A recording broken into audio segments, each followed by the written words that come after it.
श्रीधनदा उवाच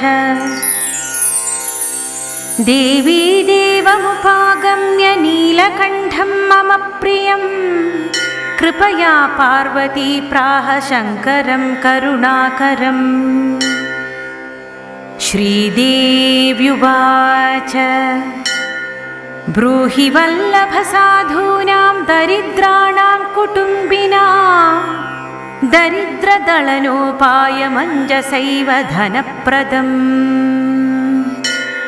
श्रीशिव उवाच पूजयन् पार्वती वाक्यमिदमाह महेश्वरः उचितं जगदम्बासि तव भूतानुकम्पया ससीतं सानुजं रामं साञ्जनेयं सहानुगम् प्रणम्य परमानन्दं वक्ष्येऽहं स्तोत्रमुत्तमम्।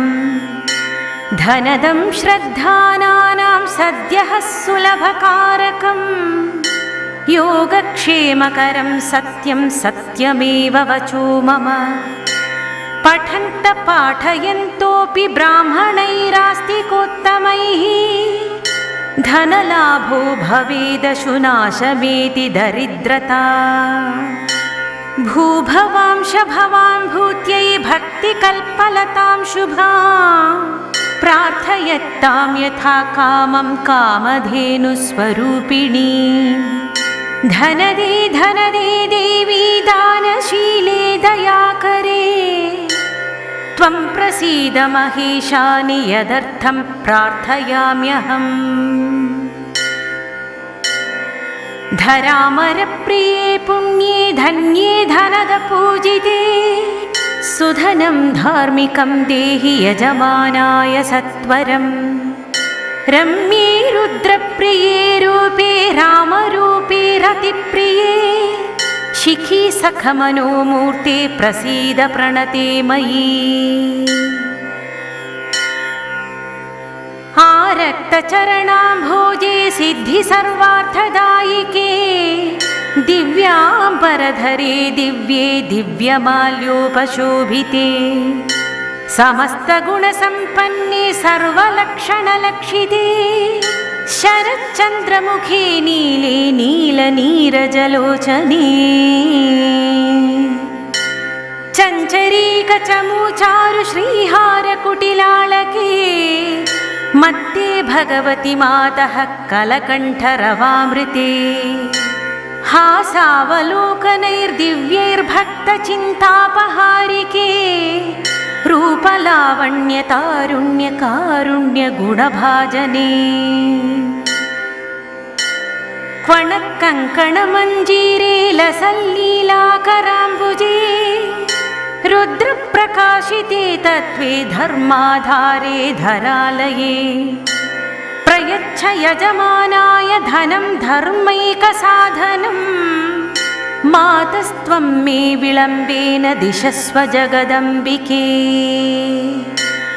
कृपया करुरागारे प्रार्थितं कुरु मे शुभे वसुधे वसुधारूपे वसुवासववन्दिते। धनदे यजमानाय वरदे वरदा भव ब्रह्मण्यै ब्राह्मणे पूज्ये पार्वती शिवशङ्करे। स्तोत्रं दरिद्रता व्याधिशमनं सुधनप्रदम् श्रीकरे शङ्करे श्रीदे प्रसीद मयि किङ्करे। पार्वतीश प्रसादेन सुरेश किङ्करीरितं श्रद्धया ये पठिष्यन्ति पाठयिष्यन्ति भक्तितः सहस्रमयुतं लक्षं धनलाभो भवे ध्रुवम्। धनदाय नमस्तुभ्यं निधिपद्माधिपाय च भवन्तु त्वत्प्रसादान्मे धनधान्यादिसम्पदः। इति श्रीधनलक्ष्मीस्तोत्रं सम्पूर्णम्।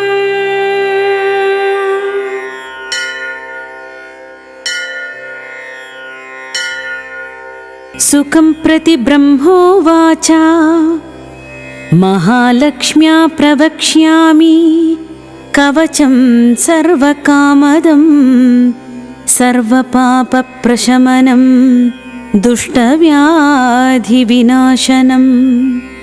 ग्रहपीडाप्रशमनं ग्रहारिष्टप्रभञ्जनं दुष्टमृत्युप्रशमनं दुष्टदारिद्र्यनाशनम् पुत्रपौत्रप्रजननं विवाहप्रदमिष्टदं चोरारिहारिजपता मखिलेप्सितदायकम् सावधानमना भूत्वा शृणुत्वं सुखसत्तम अनेकजन्मसंसिद्धिलभ्यं मुक्तिफलप्रदम्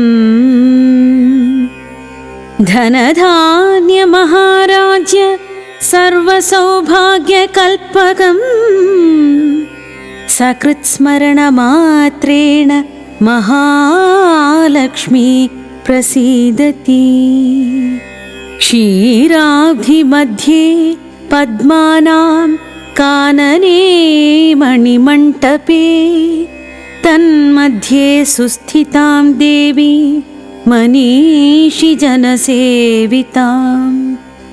सुस्नातां पुष्पसुरभि कुटिलालकबन्धनां पूर्णेन्दुबिम्बवदनाम् अर्धचन्द्रललाटिकाम् इन्दीवरेक्षणां कामकोदण्ड भ्रुवमीश्वरीं तिलप्रसवसंस्पर्धी नासिकालाङ्कृतां श्रियं कुन्दकुट्मलदन्ताळीं बन्धूकाधर पल्लवां दर्पणाकार विमल कपोलद्वितयोज्ज्वलां रत्नताटङ्ककलित कर्णद्वितयसुन्दरां माङ्गल्याभरणोपेतां कम्बुकण्ठीं जगत्प्रसूं तारहारि मनोहारि कुचकुम्भविभूषितां रत्नाङ्गदादिललित करपद्मचतुष्टया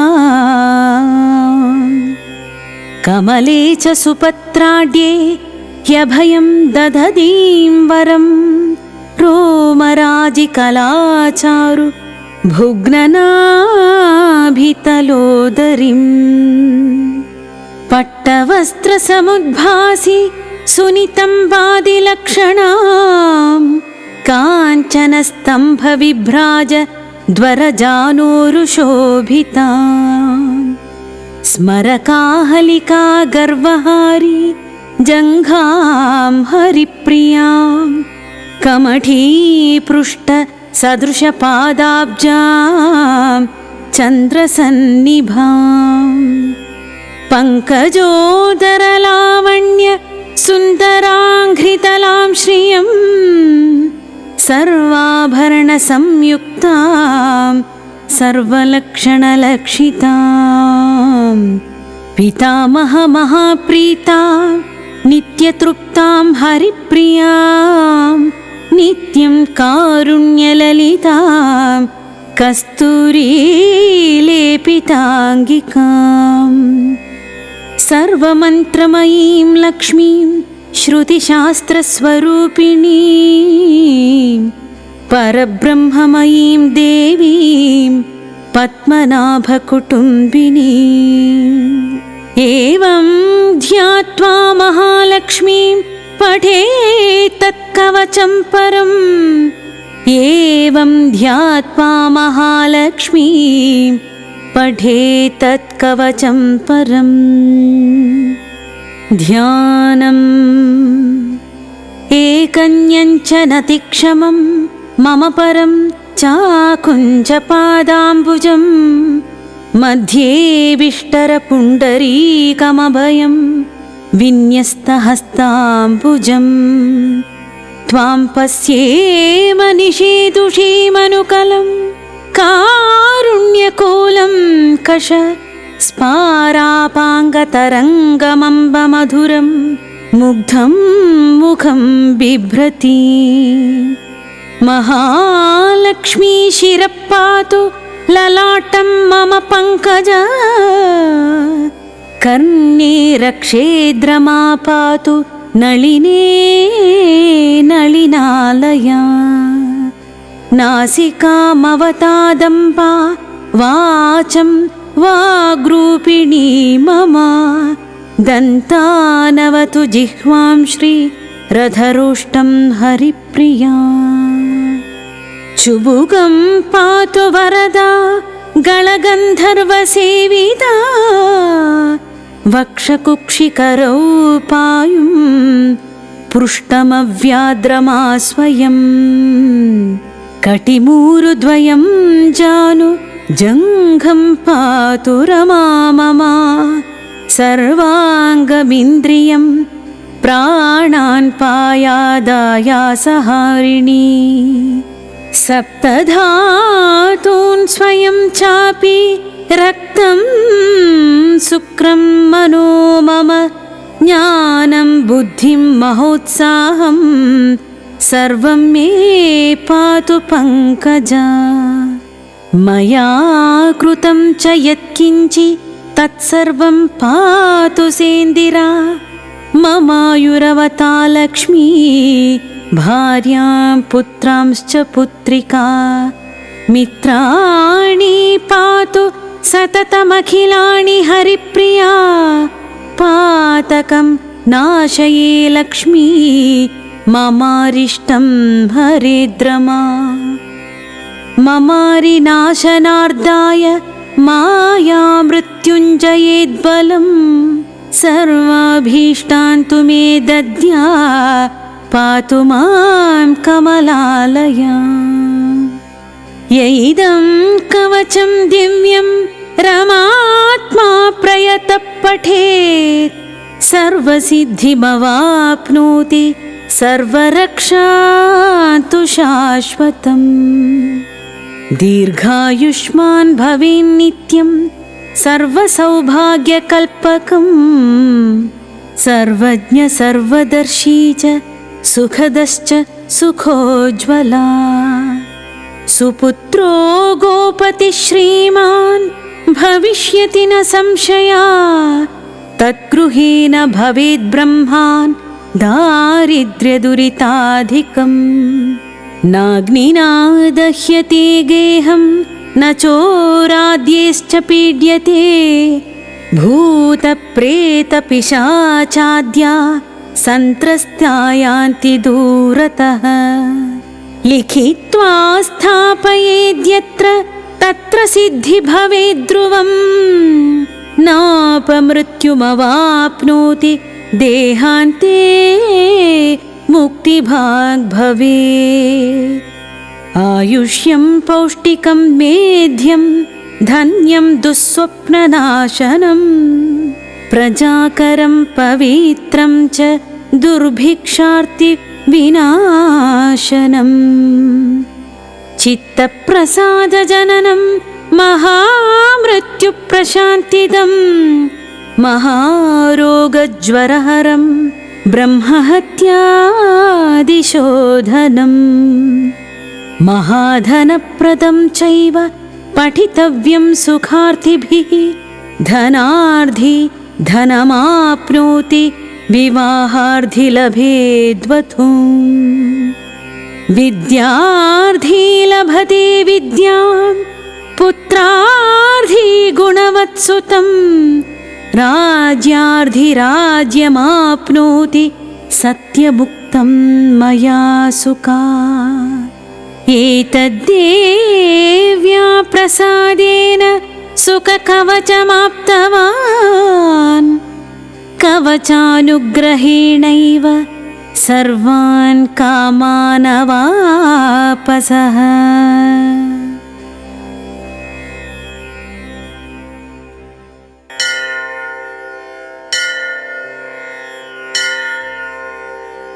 लक्षिर्यस्य परिग्रह कमलभूः शूनुर्गरुत्मान्यरथः पौत्रश्चन्द्रविभूषणसुरगुरुशेषश्च शय्या पुनः ब्रह्माण्डं वरमन्दिरं सुरगणा यस्य प्रभो सेवकाः सत्रैलोक्यकुटुम्बपालनपरः कुर्याद्धरिर्मङ्गलम् ब्रह्मा वायुगिरीशशेषगरुडा देवेन्द्रकामौ गुरु चन्द्रार्कौ वरुणानलौ मनुयमौ वित्तेशविघ्नेश्वरौ नासत्यौ नृतिर्मरुद्रगणयुता पर्जन्यमित्रादयः सस्त्रीकासुरपुङ्गवाः प्रतिदिनं कुर्वन्तु नो मङ्गलम् विश्वामित्रपराशरौर्व भृगवोगस्यः पुलस्त्यः क्रतुः श्रीमानत्रिमरीच्युच्चथ्यपुलहाः शक्तिर्वसिष्ठोऽङ्गिराः माण्डव्यो जमदग्निगौतम भरद्वाजादयस्तापसाः श्रीमद्विष्णुपदाम्बुजैकशरणाः कुर्वन्तु नो मङ्गलम् मान्धाता नहुषोऽम्बरीशसागरौ राजा पृथुर्हैहयः श्रीमान् धर्मसुतो नलो दशरथो रामो ययातिर्यदुः इक्ष्वाकुश्च विभीषणश्च भरतश्चोत्तानपादध्रुवा विद्याद्या भुवि भूभुजश्च सततं कुर्वन्तु नो मङ्गलम् श्रीमेरुर्हिमवांश्च मन्दरगिरिकैलासशैलस्तथा माहेन्द्रो मलयश्च विन्ध्यनिषधौ सिंहस्तथा रैवतः सह्याद्रिर्वरगन्धमादन गिरिर्मैनाकगोमान्तक विद्याद्या भुवि भूधराश्च सततं कुर्वन्तु नो मङ्गलम् गंगा सिंधु सरस्वती च यमुना गोदावरी नर्मदा कृष्णा भीमरथी च फल्गु सरयूश्री गण्डकी गोमती कावेरी कपिला प्रयागा किटी च नेत्रवती इत्यादयो नद्यः श्रीहरिपादपङ्कजभुवः कुर्वन्तु नो मङ्गलम् वेदाश्चोपनिषद् गणाश्च विविधा संगा पुराणान्विता वेदान्ता अपि मन्त्रतन्त्र सहितास्तर्काः स्मृतीनां गणाः काव्यालङ्कृतिनीतिनाटकयुताः शब्दाश्च नानाविधाः श्रीविष्णोर्गुणनामकीर्तनपराः कुर्वन्तु नो मङ्गलम् आदित्यादिनवग्रहा शुभकरा मेषादयो राशयो नक्षत्राणि सयोगकाश्च तिथयस्तद्देवतास्तद्गणाः मासाब्दा ऋतवस्तथैव दिवसाः सन्ध्यास्तथा रात्रयः सर्वे स्थावरजङ्गमाः प्रतिदिनं कुर्वन्तु नो मङ्गलम् इत्येतद्वरमङ्गलाष्टकमिदं श्रीराजराजेश्वरेणाख्यातं जगतामभीष्टफलदं सर्वशुभध्वंसनं माङ्गल्यादिशुभक्रियासु सततं सन्ध्यासु वायः पठेत् धर्मार्थादिसमस्तवाञ्छितफलं प्राप्नोत्यसौ मानवः। इति श्रीराजराजेश्वर यतिविरचितं मङ्गलाष्टकं सम्पूर्णम्।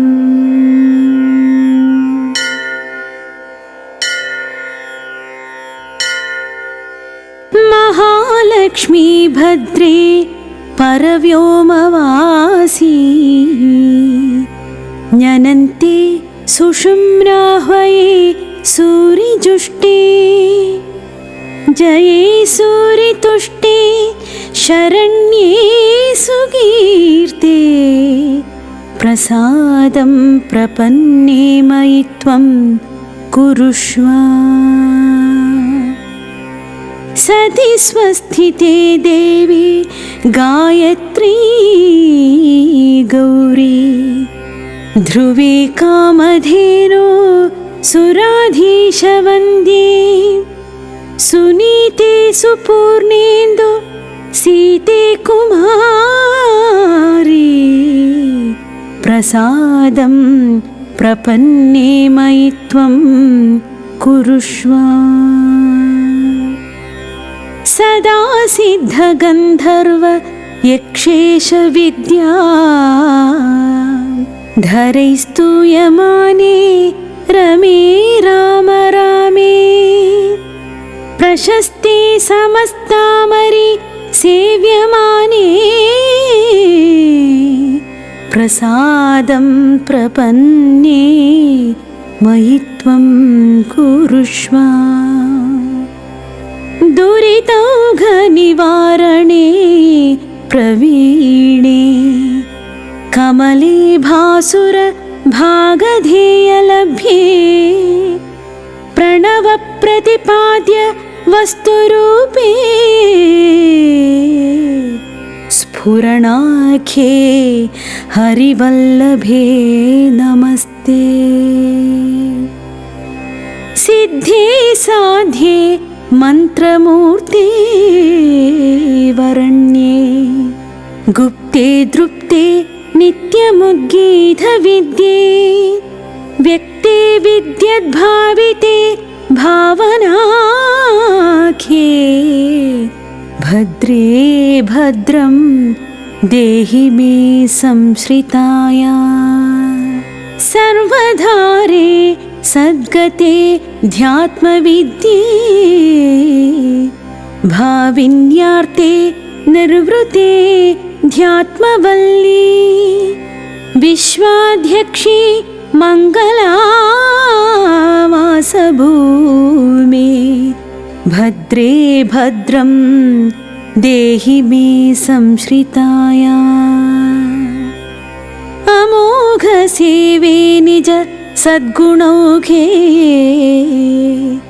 विदीपितानुश्रव मूर्धभागे अहेतुमीमांस्य महानुभावे विलोकने मां विषयीकुरुष्व उमासची कीर्ति सरस्वतीधि स्वाहादि नानाविध शक्तिभेदे अशेषलोकाभरणस्वरूपे विलोकने मां विषयीकुरुष्व श्रीलक्ष्म्याष्टकं सम्पूर्णः।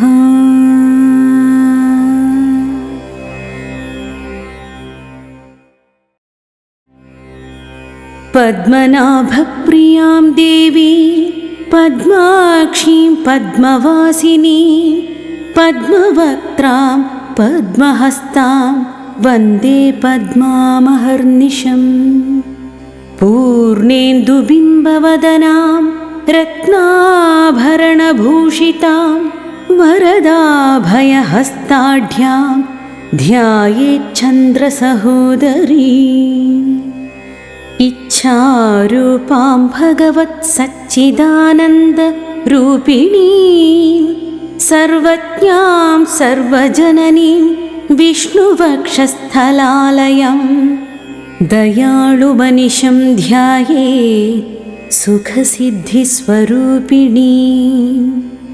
वन्दे पद्मकरां प्रसन्नवदनां सौभाग्यदां भाग्यदां हस्ताभ्याम् अभयप्रदां मणिगणैर्नानाविधैर्भूषितां भक्ताभीष्टफलप्रदां हरिहरब्रह्मादिभिः सेवितां पार्श्वे पङ्कज शङ्खपद्मनिधिभिर्युक्तां सदा शक्तिभिः सरसिजनयने सरोजहस्ते धवळतरांशुक गन्धमाल्यशोभे भगवति हरिवल्लभे मनोज्ञे त्रिभुवनभूतिकरि प्रसीद मह्यम्। महाकन्या सरस्वती महालक्ष्मीर्महाकाली नित्यानन्दा नित्यबोधा नादिनी जनमोदिनी वागीश्वरी सिद्धलक्ष्मी क्रियालक्ष्मी मोक्षलक्ष्मी गायत्री सोमसम्भूति सावित्री वैदिकी देवी शौरी रूपाधिकाधिपा नारायणी लाभकारिणी ग्रहनक्षत्ररूपिणी वैष्णवी बिन्दुनादकलातीता बिन्दुनादकलात्मिका चक्ररूपिणी चिन्तामणिश्चिदानन्दा पञ्चबाणप्रबोधिनी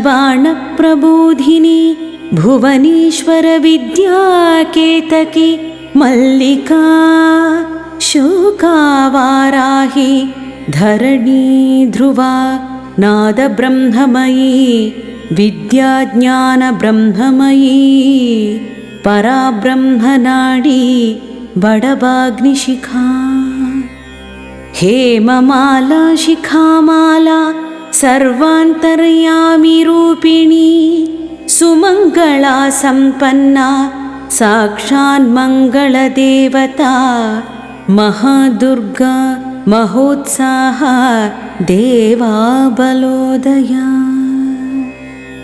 मानसी हंसी हंसलोकप्रदायिनी चिन्मुद्रालाङ्कृतकरा कोटिसूर्यसमप्रभा सुखप्राणि शिरोरेखा कलिदोषप्रशमनी कोलापुरस्थिता गौरी लाक्षणिकी मुख्या जघन्या कृतवर्जिता माया विद्या मूलभूता वासवी विष्णुचेतना पीताम्बरमयी चञ्चत्कौस्तुभा हरिकामिनी रमा रामा रमणी मृत्युर्भञ्जनी मित्रविन्दा च शेष्यशेषकलाशया नमस्ते सर्वलोकानां जनन्यै पुण्यमूर्तये सिद्धलक्ष्मीर्महाकाली महालक्ष्मी नमोऽस्तुते पञ्चाग्निरूपा पञ्चका यन्त्रलक्ष्मी नवकोटिमहाशक्ति समुपास्य पदाम्बुजे कनकत्सौवर्ण रत्नाढ्य सर्वाभरणभूषिते अनन्तसत्यमहिषी प्रपञ्चेश्वरनायके श्रीरङ्गनगराश्रिते रङ्गनायकी भूपुत्री कृपे वरदवल्लभे कोटिब्रह्मादि संसेव्यै कोटिरुद्रादिकीर्तिते पद्मद्वयं पूर्णकुम्भं वरदाभये पाशमङ्कुश शङ्खचक्रं शूलं कृपाणिकां धनुर्बाणौ चाक्षमालाम् अष्टादशभुजे लक्ष्मी महाष्टादशपीठगे पद्मे पद्मालये पद्मिनी पूर्णकुम्भाभिषेचिचे इन्दिरेन्दिराभाक्षी वशीकृतजगत्पति मङ्गलं मङ्गलानां त्वं देवतानां च देवता त्वमुत्तमोत्तमानं च त्वं श्रेयः श्रीविद्याक्षेमकारिणी श्रीं बीजसन्तुष्टा ऐं ह्रीं श्रीं बीजपालिका प्रपत्तिमार्गसुलभा विष्णुप्रथमकिङ्करी माङ्गल्याधिदेवता श्रीषोडशाक्षरी विद्याश्री यत्र पुरवासिनी सर्वमङ्गलमाङ्गल्ये शिवे सर्वार्थसाधिके शरण्ये त्र्यम्बके देवी नारायणी नमोऽस्तु ते। पुनः पुनर्नमस्तेऽस्तु साष्टाङ्गमयुतं पुनः।